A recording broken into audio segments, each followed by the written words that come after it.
Vers une nouvelle politique salariale plus juste et plus équitable, c'est dans cette optique que les travaux d'élaboration de la nouvelle politique salariale des agents publics de l'État ont été lancés ce jeudi par le chef de l'État. Cette nouvelle politique devra impérativement garantir une rémunération juste, fondée sur les efforts fournis, les qualifications détenues et les responsabilités assumées, sans favoritisme entre institutions.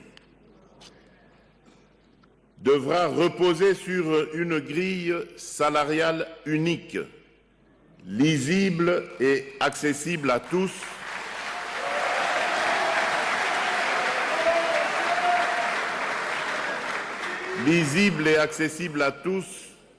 prenant en compte le grade, l'ancienneté et appliquée de manière uniforme.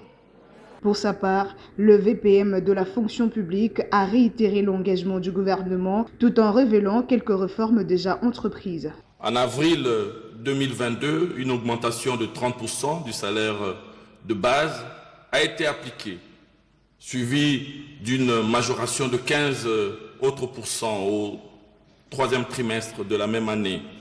Parallèlement, ça a été ici rappelé, l'impôt professionnel sur les revenus a été réduit de 15 à 3%, avec par ricochet, en nominal et en réel, un effet immédiat sur le revenu net des agents du secteur public.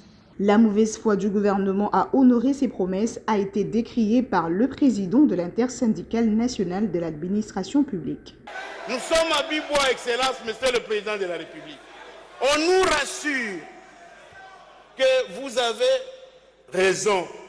Une paye complémentaire de 50 000 sera donnée aux agents. À partir du mois d'octobre 2024, nous sommes au mois d'avril, on n'a jamais libéré ces 50 000. Alors, nous battons. Les délégués syndicaux, les fonctionnaires pensent que nous, responsables des syndicats, nous sommes corrompus. Notez, plusieurs autorités ont pris part à cette cérémonie, notamment la Première ministre, le président du Sénat, le directeur du cabinet du chef de l'État.